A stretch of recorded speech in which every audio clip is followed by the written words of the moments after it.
آج اسلام آباد میں بڑی برق رفتار تبدیلیوں کا دن تھا۔ ایک جانب فوجی سینئر لیڈرشپ میں بہت امپورٹنٹ تبدیلیاں تعیناتیاں ہوئیں، دوسری جانب نیب کا آرڈیننس آ رہا تھا جس میں چیئرمین نیب کے حوالے سے غیر یقینی کیفیت ختم ہوئی۔ ان تمام پس منظر میں آج ایک بہت امپورٹنٹ کیس تھا جو اسلام آباد ہائی کورٹ کے سامنے آیا۔ یہ تھا مریم نواز کا کیس، جو کہ وہ اپیل کر رہی تھی اس سزا کے خلاف جو ایون فیلڈ کیس میں ان کو دی گئی تھی۔ یہ بہت اہم ڈیولپمنٹ ہے۔ آج اسلام آباد ہائی کورٹ میں ایون فیلڈ کیس کی سماعت ہوئی اور جسٹس عامر فاروق اور جسٹس محسن کیانی نے اس کیس کی سماعت کی۔ اس موقع پہ عدالت نے مریم نواز کے وکیل جو اب عرفان قادر ہیں ان سے استفسار کیا کہ کیا انہوں نے کوئی نئی درخواست دائر کی ہے، جس پر عرفان قادر نے بتایا کہ نئی درخواست دائر کی مگر اس پر رجسٹرار آفس نے اعتراض لگا دیے ہیں۔ عدالت نے مریم نواز کی درخواست پر رجسٹرار کے اعتراضات ختم کیے اور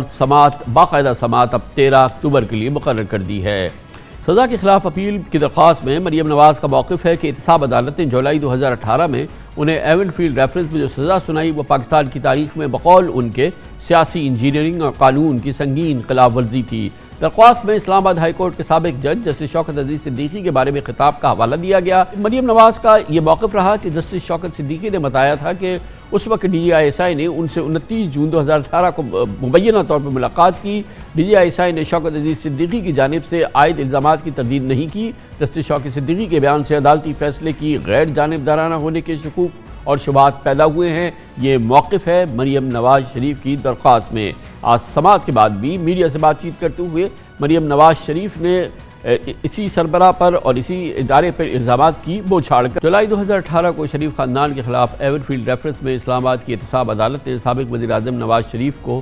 10 سال، مریم نواز کو 7 جبکہ کیپٹن صفدر کو 1 سال قید کی سزا سنائی تھی۔ احتساب عدالت کے جج محمد بشیر نے نواز شریف پر 80 لاکھ پاؤنڈ اور مریم نواز پر 20 لاکھ پاؤنڈ جرمانہ بھی عائد کیا تھا۔ اس کے علاوہ لندن کی ایون فیلڈ پراپرٹی کو ضبط کرنے کا بھی حکم دیا گیا تھا۔ اس نئی ڈیولپمنٹ پر، اس اہم کیس کی ابتدا پر، سماعت پر بات کرنے کے لیے اسلام آباد جائیں گے جہاں پر ہمارے نمائندے خصوصی عامر سعید عباسی موجود ہیں۔ بہت بہت شکریہ عامر سعید عباسی صاحب۔ پہلے تو یہ بتائیے گا کہ سزا تو ہوئی تھی یہ جولائی 2018 میں اور اکتوبر 2021 میں یہ اپیل دائر ہوئی ہے اسلام آباد ہائی کورٹ میں اس سزا کے خلاف۔ یہ 3 سال سے زائد کا عرصہ ہو گیا، یہ ویلڈ ہے اور یہ 3 سال کا وقفہ کیوں اس اپیل میں؟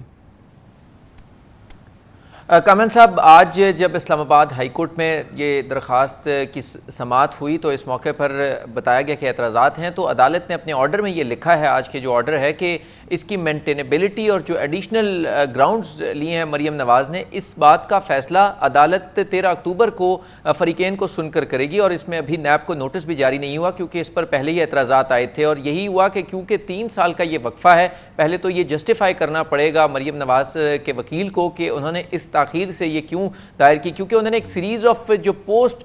ٹرائل جو ایونٹس ہیں ان کو اس اپنی درخواست میں تحریر کیا ہے، اور جس میں جسٹس شوکت عزیز صدیقی کی جو تقریر ہے وہ ہے، اس کے علاوہ ارشد ملک کی ویڈیو ہے، اس کے علاوہ مانیٹرنگ بائی سپریم کورٹ ججز جو لکھا گیا، انہوں نے اپنی درخواست میں یہ گراؤنڈز انہوں نے ایڈیشنل لی ہیں۔ پھر انہوں نے یہ بھی کہا کہ جو نیب کو مجبور کیا گیا کہ وہ ریفرنس دائر کرے، وہ انہوں نے کوئی انڈیپینڈنٹ انویسٹیگیشن نہیں کی، اور پھر یہ بھی کہا گیا کہ جو 2001 میں سپریم کورٹ کی ججمنٹ تھی جس میں بینظیر بھٹو کے خلاف ایس ڈی ایس کوٹیکنا کا جو ریفرنس تھا، جو احتساب بینچ کی طرف سے سزا تھی، وہ کالعدم قرار دے دی گئی تھی اس وقت جب اس کی آڈیو ٹیپس آئی تھی جج سے متعلق۔ سو لہٰذا یہ بھی بہت امپورٹنٹ ہے کہ انہوں نے جو اس وقت کی بینظیر بھٹو کو ہونے والی سزا ہے اس کا بھی حوالہ دیا اور اس کو بھی گراؤنڈ میں شامل کیا، اور پایا کہ یہ کیا یہ ایک بہت بڑا مسئلہ نہیں ہے کہ یہ جس کی سزا 3.5 سال پہلے 3.25 سال پہلے ہوئی ہے وہ کیس اب اپیل کے لیے دائر کیا جائے اور وہ اپیل اب بھی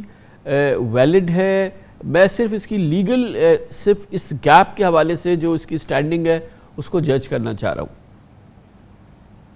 جی کامل صاحب، بہت مشکل ہے اس بات کو عدالت میں ثابت کرنا کہ انہوں نے اس تاخیر سے جو یہ درخواست جمع کرائی ہے متفرق درخواست ہے. اپیل تو پہلے 2018 سے ہی ان کی پینڈنگ تھی، لیکن اس دوران انہوں نے ایسی کوئی بات عدالت میں بیان نہیں کی اور یہ کہا کہ ان کی جو انیشل گراؤنڈز تھی کہ یہ مقدمہ بے بنیاد ہے، انہیں اس سے بری کر دیا جائے. اب انہوں نے جو پوسٹ اس ٹرائل کے جو ایونٹس ہیں ان کو اپنی اس درخواست میں نئی ایڈیشنل گراؤنڈز کے طور پر لیا، اور عام طور پر جو رجسٹرار آفس نے بھی اعتراضات عائد کیے ہیں. پہلا یہ ہے کہ عدالت سے اجازت لیے بغیر جو ہے وہ نئی ایڈیشنل گراؤنڈز کی جو ہے درخواست دائر نہیں کی جا سکتی. نمبر 1 یہ، اور نمبر 2 یہ کہ اس میں جو ان کی طرف سے یہ درخواست دائر کی گئی ہے اس میں بھی رجسٹرار آفس نے اعتراض عائد کیا ہے کہ یہ تاخیر سے جمع کرائی گئی ہے، لہٰذا ان گراؤنڈز کی وجہ سے یہ درخواست سماعت کے لیے مقرر نہیں کی جا سکتی. لیکن آج اسلام آباد ہائی کورٹ کے 2 رکنی بینچ نے اس آبجیکشن کو اوور رول کیا اور اس کو یہ کہا کہ یہ درخواست باقاعدہ ہم سماعت کے لیے مقرر کر رہے ہیں. اب اس کی مینٹینیبلٹی کیا یہ قابل سماعت ہے یا نہیں ہے، اس بات کا فیصلہ 13 اکتوبر کو اسلام آباد ہائی کورٹ کا یہی 2 رکنی بینچ کرے گا کہ جو اتنی تاخیر سے یہ درخواست دائر کی گئی ہے کیا یہ قابل سماعت ہے یا نہیں. اس کیونکہ اپیل کا مطلب یہ ہوتا ہے کہ ایک طالب علم کی حیثیت سے میں سمجھتا ہوں کہ اپیل کا مقصد تو یہ ہوگا کہ جس کیس میں سزا ہوئی ہے اس کے فیصلے کے نقائص پر گفتگو ہوگی، اور اس کے جو اس مثال کے طور پہ اس کیس پہ احتساب عدالت نے جو فیصلہ لکھایا ہے اس میں جو نقائص ہیں یا کمزوریاں ہیں اس کو ہائی لائٹ کرے گا وہ شخص جس کو کہ کنوکٹ کیا گیا اس کیس میں مریم نواز، اور پھر جو میرٹ ہے اس کیس کی جس کی بنیاد پہ وہ کیس چلا اور پھر سزا ہوئی حد سے حد پھر اس پہ بات ہوگی. یہ دونوں معاملات تو یہاں پر اس درخواست میں کہیں نظر نہیں آ رہے ہیں. بالکل کامن صاحب آپ ٹھیک کہہ رہے ہیں کہ جو سکوپ ہوتا ہے اپیل کا وہ بہت لمیٹڈ ہوتا ہے، اور اس میں ایسا نہیں ہوتا کہ آپ ایڈیشنل گراؤنڈز یا کوئی غیر متعلقہ باتیں یا جو ایسی گراؤنڈ جو پہلے آپ نے اپیل جو مین اپیل ہے جو پہلے سے زیر سماعت ہے اس میں نہیں لی اور آپ ایڈیشنل جو گراؤنڈز ہیں وہ لے رہے ہیں. لہٰذا یہ ایک نیا معاملہ ہے کیونکہ پہلے سے اپیل زیر سماعت ہے، اس میں صرف ٹرائل میں ہونے والے نقائص، جو ٹرائل میں اگر کوئی کمی کوتاہی یا قانون کی خلاف ورزی کی گئی ہے اس سے متعلق بات ہو سکتی ہے. لیکن یہی ہوا کہ کیونکہ امجد پرویز جو پہلے وکیل تھے مریم نواز کے انہوں نے ایسے کسی بات پر موضوع پر بات نہیں کی، لیکن اب عرفان قادر ایڈوکیٹ آئے ہیں اور وہ بہت ایگریسو آرگومنٹس کرتے ہیں، وہ بہت سے ایسے بیانات بھی دیتے ہیں جس سے خبر بھی بنتی ہے اور جو دیگر باتیں ہیں وہ بھی ہوتی ہیں. لہٰذا اب عرفان قادر نے یہ درخواست دائر کی ہے، لہٰذا اب عرفان قادر جو ہے وہ اس مقدمے میں جو پوسٹ ٹرائل ایونٹس ہیں ان کو شامل کر رہے ہیں اور ان کا سہارا لے کر وہ مریم نواز کو اس مقدمے سے بری کرانا چاہتے ہیں. یہی انہوں نے اپنی درخواست میں بھی لکھا ہے. لہٰذا اب عدالت فیصلہ کرے گی کہ کیا یہ جو اب پوسٹ ٹرائل ایونٹس ہیں یہ اس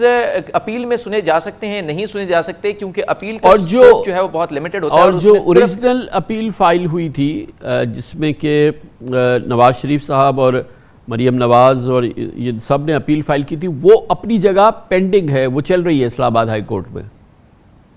اس سزا کے خلاف. جی بالکل کامن صاحب، وہ باقاعدہ طور پر اسلام آباد ہائی کورٹ میں پہلے سے زیر سماعت ہے. یہ اس میں ایک متفرق درخواست دائر کی گئی ہے اور یہ نہ ہی نواز شریف کی طرف سے دائر ہے نہ ہی کیپٹن صفدر سے، یہ مریم نواز کی متفرق درخواست ہے جو ان کی اپیل میں آئی ہے. متفرق کیا ہوتا ہے؟ اس میں اسلام آباد ہائی کورٹ فیصلہ کرے. یہ متفرق کیا ہوتا ہے؟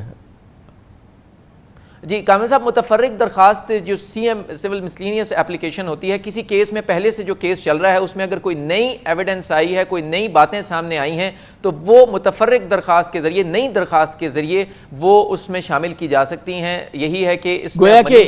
ایک سزا پہ ایک سے زیادہ اپیلیں کی جا سکتی ہیں.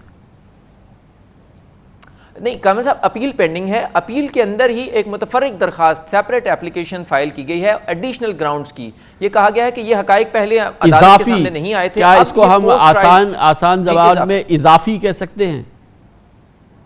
اضافی درخواست اضافی کہہ سکتے ہیں، بالکل. یہ